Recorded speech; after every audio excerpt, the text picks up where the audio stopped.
By the time it's time for like the 7 o'clock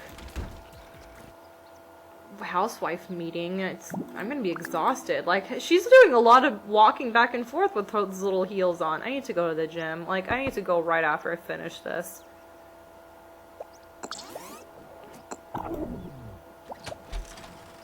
So, tell me, did you find out anything new about Daniel's case? You bet I did. That's why I'm here. Funny you should ask, because I did hear something that might be of interest to you. Yes, in fact, I'm here to clarify something you said before. Okay, what's up? I just got back from talking with Tom and Lynette. You didn't quite tell me the entire story about what happened that night, did you? Tom and Lynette poked a hole in your little story not too long ago. It was after 11. What were you doing outside at such a late hour? Lynette said that she saw you out that night. Scavos told me that you were out much later than you mentioned to me. I told you I went out running that night, didn't I? But see, they also said you were chatting with some stranger in a black car. Yes, but I don't think you told me about everything that happened that night. I wouldn't really consider you cavorting with some stranger in a car an ordinary thing, would you? Gabby, what is she talking about? Oh no. Just what were you up to that night? I don't know. There was some guy. Some guy? No, wait. 2 guys, actually. They were really confused. Did either of these guys have a name? Ah, it's all coming back to you now. Come on, Gabby, who are they? Do you remember their names? Is there anything specific you remember about either of them, like a name, perhaps? Of course they had names. The one that talked with me in the passenger seat. His name started with an L, but I can't remember what it was. Well, they did freak me out at first, but he was just asking for directions. It was pathetic. The guy tried to flirt with me. I mean, come on. He was driving last year's model. Did he think I'd even give the time of day to a guy in a car like that? Whoa, back up, Gabby. Who was this guy? Why was he flirting with you? Carlos, it's not technically flirting if it's one-sided. And trust me, this was one-sided. I was just being nice. Besides, I don't usually fall for the kind of guys you see on the FIB's most wanted list. Unless you were on it, sweetie. Ouch. Gosh, thanks. I guess. You need to tell me everything about these 2 men. Okay, so now that it's all out in the open... Yeah, details. I need details. What exactly do you want to know? Tell us exactly what happened that night, Gabby. Everything. Then our friend here can find out what she needs to know and do her little detective thing somewhere else. I'd like to think I'm doing a service to Daniel's memory. Little detective thing. You know, I don't see you doing anything to help. Right. Well, I was out running and...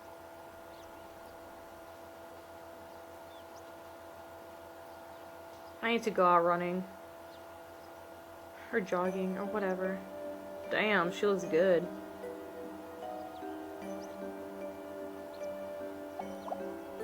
And that was it. See? You were all getting excited over what turned out to be nothing. These guys got lost. They pulled over and I gave them directions. And then they went off on their merry little way. Sorry.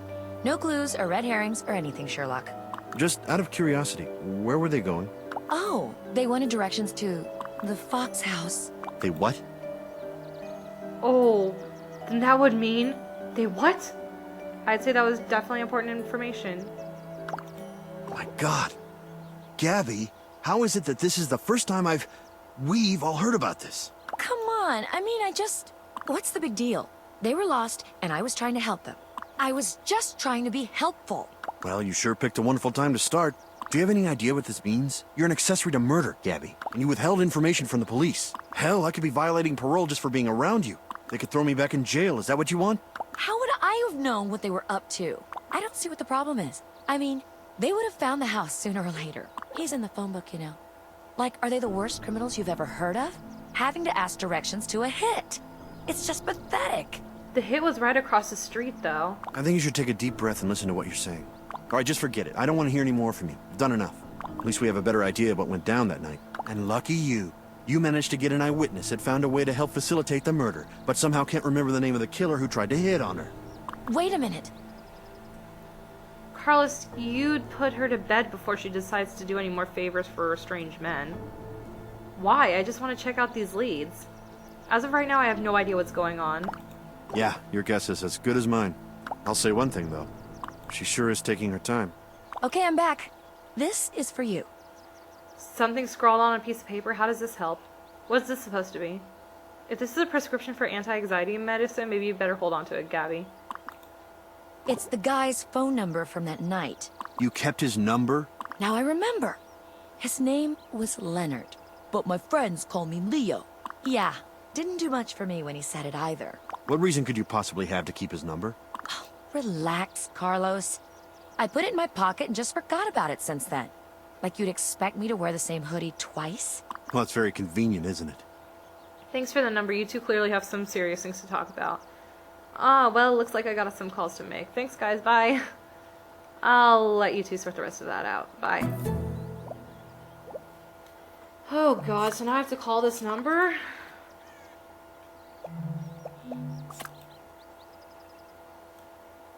Mystery number. Hello? Who am I speaking to right now? Aha! I've got you now, Leo. Hey, who's this? What? I asked who I was speaking to. Clean out your ears and listen the next time someone asks you a question. Leo, I'm gonna notify the police. I know what you did. Okay, where do I talk into? Hey, Vinny, what am I supposed to do? How does this work? Jesus Christ, are you a moron? You talk into the phone and say something like, leave a message after the beep. Or Big Sammy sleeps with the fishes. Your choice. Hey, what are you doing? You're recording right now. You gotta start over. I don't want my voice on your stupid answering machine.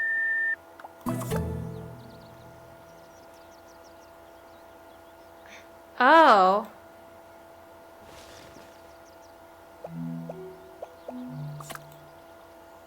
Oh, so that was an answering machine?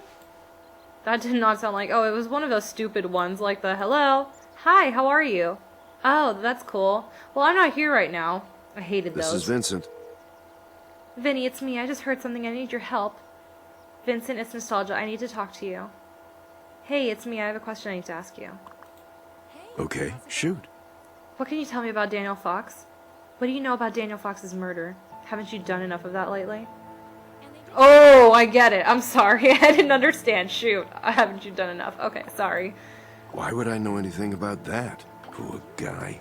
I was really upset when I heard what happened to him. It was an absolute tragedy. Poor preening bastard was doing so much for the community. Is there anything you might know about his death? You're right. Daniel certainly was doing a lot of good around here. Yes, Daniel was a great person, but I was hoping you might actually know about the night he died. I'm sorry. I'm not the right guy to ask about that. If you're looking for answers or closure, the police are still investigating the crime. I'm sure they're doing everything they can to find out who's behind Fox's death. I'm sure they're doing their best, but I think there's more to it than just Daniel's murder. Actually, I think the police are on the wrong trail. Sure, they're hard at work, but they're going about it the wrong way. What makes you say that? There were two strangers on Wisteria Lane that night. Someone else was on Wisteria Lane the night that Daniel was killed. There's a suspicious man creeping around that night. His name is Leo. He claims to know you. Ooh, let's be daring. Sorry, name doesn't ring a bell. How does this relate to me exactly? I mean, I do business with a lot of people. It's always possible that I met him at some point. You know, it's funny. You wouldn't believe how many people there are running around saying they're friends with Vincent Corsetti. On any given day, a man in my position may meet dozens of people. I can't be expected to remember everyone I've met. Give me a break. Don't play games with me, Vinny. You know who Leo is. In fact, you gave him grief because he couldn't operate a simple answering machine. Actually, I'm pretty sure he's more than a casual acquaintance. If you don't remember... Wait, no. Don't you remember helping him record his voice message? I can play it for you if you like. I heard you talking on his outgoing answering machine message. Oh, right. That Leo. Yeah, maybe I know who you're talking about. Oh, yeah, Leo. I think he works at the pharmaceutical office. We have a lot of employees, though. I don't know them all by name. Not unless he was the kind of employee that found himself at the murder scene on my street. I guess not. I heard that he was your personal assistant, kind of like a gopher, except he carried a gun. Listen, I understand how difficult it must be for you. You miss your friend and you're trying to find answers. But you're barking up the wrong tree here. I'm sure if you just give it some time, you'll find out that there are better days coming your way. One thing I've found in my years of doing business is people usually get what's coming to them. Yeah, what comes around goes around. People get what they deserve. That's good news, I think. Should I read into that or what? Listen, I'd love to keep talking to you, but I've got an important business call on the other line. I've got to go, but let's talk later. We have a lot to talk I about. love you. Goodbye for now. Oh, my heart. Aw, baby cakes. Oh.